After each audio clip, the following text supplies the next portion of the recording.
dirija unas palabras.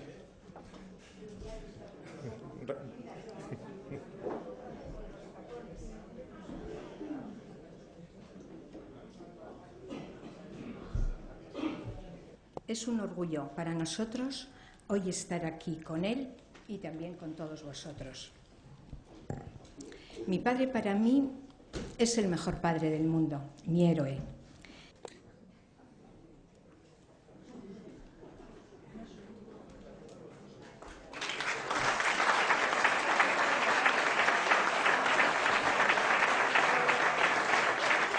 Bueno, una cosa, advertiros. Este cuadro lo ha hecho una hija, que es un fenómeno.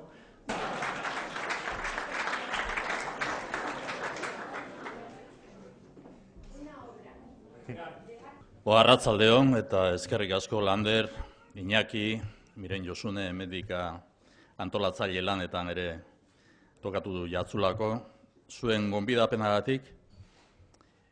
Es verdad, Iñaki, que en Ajurianea, un edificio que data del año 1924 y que en su lateral que da a la fachada del Colegio Corazonistas, hay también en cerámica, grabado en la misma fachada, un sagrado corazón que dice bendeciré esta casa. En la parte interna de esa cerámica que dice bendeciré esta casa está la capilla antigua de la casa, que como muchas casas solariegas contaba con una capilla. Y es verdad que donde está esa capilla, que es preciosa, por cierto, muy pequeñita, pero donde estaba el altar de esa capilla, pues alguien en su momento dicen que aquello lo reconvirtió en una sauna. Y después de una sauna, pues instalaron allí un ascensor. Y es cierto que está el ascensor. No sé si para ascender al cielo quienes allí habitan o moran o para qué, pero en su caso, pues destruyeron desgraciadamente lo que era la capilla, para la que podrías haber sido capellán, Iñaki.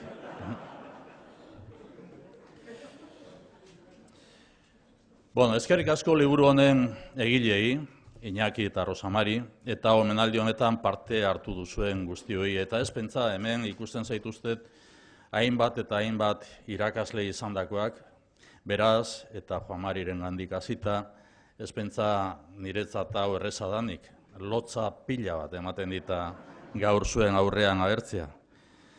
Eta zorionak eta eskerrik asko batez be gaurkoan eta liburuaz esandakoaz bat egiten dut guztiz Carlosek esandako guztiarekin bat egiten dut eta nireak egiten ditut bere hitzak, baina gaurkoan bereziki eta liburuaz gain zeuri Jesus eta Rosamariren eskutik Jesus Oleaga Undabarrena jauna eta laguna. Esan diren hitz guztiak bai Iñakik esandakoak baita Rosamarik esandako hitz guztiak partekatzen ditut, eta nik zerbait gehitzearren edo gehitzekotan ideia bat gehituko nuke. Jesusi esker, gelaz kanpoko irakaskuntza zer den be ikasi egin genuen, magisteritza eskolan ikasi egin genuenok. Ez bakarrik klasetan ikasten zena, baizik eta baita Jesusen ereduari esker eta bere bizipenari esker edo bizipenei esker ere ikasi egin genuen, eta 3 hitz nabarmenduko ditut. Bat, irudimena edo imaginazioa. Irudimena edo imaginazioa. Jesusek gure irudimena pizten zuen, gure imaginazioa pizten zuen. Berarekin hitz egitean, imaginazioa pizten zuen. Aipatu du Iñakik, Gernikaren bombardaketa ezagutu egin zen duen, eta guk orduan be bombardaketari buruz ja bagenekien ordurako, baina zuri esker irudikatu eta sufritu egin genuen ura. Zuk sufritu egin zenuena, guk ere irudikatu egin genuen eta ere sufritu egin genuen. Hain urruti zegoen herrialdi batei Amerika egin zuzen eta lehengo egunean egon nintzen Nevadako gobernadorearekin, gaur egungo Nevadako gobernadorearekin, baina bestetik diodana, hain urruti zegoen edo dagoen herrialde bat Amerika hain zuzen, ezagutu egin zenuen Jesus, eta guk be orduan, gaur errezago da, baina orduan oraindik be ezan hain erreza gaur den bezala, orduan ere irudikatu egiten genuen Amerika zurekin batera, zure bizipenak entzuteaz batera, irudikatu egiten genuen. Nevadan artzain, eta bestetik ere, wolframio mehatzetan langile, wolframio eta justo ezagutzen genituen Elhuyartarrak hemen. Eta Jesusek wolframioaren mehatzetan lan egindakoa. Nueva York ere ezagutu egin zenuen. Beraz, guzti hori entzutean gure imaginazioa eta gure irudimena piztu egiten zen, eta horri esker lagundu egin zenigun gure imaginazio hori gaurkotu egiten momentu hartan eta zure bizipenekin. Bigarren ideia bat, praktikotasuna, eta hau ere nolabait eskolarekin lotuta dago, magisteritzako eskolarekin lotuta dago. Irakaskuntzan teoria eta praktika uztartu egin behar dira, eta hori esan ohi da irakaskuntzan. Eta Jesusi esker praktikatzen maizua izan zinelako edo izan zelako, praktikotasuna ere guk ere ikasi egin genuen. Azken batean, Jesusek dena konpontzen zuen. Denetarako irtenbide bat bilatzen zuen.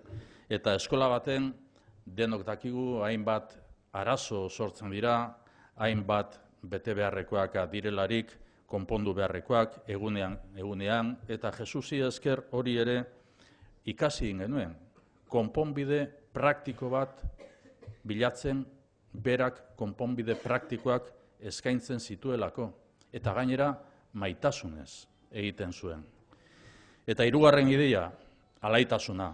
Hemen aipatu egin da bere irrifarrea eta hormairudian, bere hormairudi horretan, edo argazkian, edo erretratuan hobeto esan da, alaitasuna nabarmentzen da bere irribarrearekin.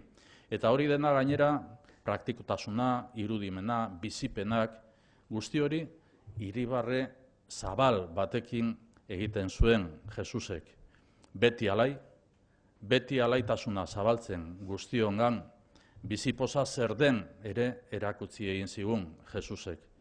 Beraz, esan diren gauza guzti, Carlosek, Iñaki, Rosamarik bere alabaka esandako guzti hori, kontutan hartuz eta bat eginik, nik hiru ideiak, irudimena, imaginazioa, praktikotasuna eta maitasunarekin batera alaitasuna gehitu nahi dizkiet. Horregaitik guztiagatik gaurko honetan eta lehendakari nazen heinean, eskerrik asko Jesus, eskerrik asko eskolaren filosofiarekin, eskolaren ideiarekin bat egin zenuelako, eta guk eskolaren filosofia hori zure pertsonarengan ere irudikatu egiten genuelako. Eskerrik asko eta zorionak.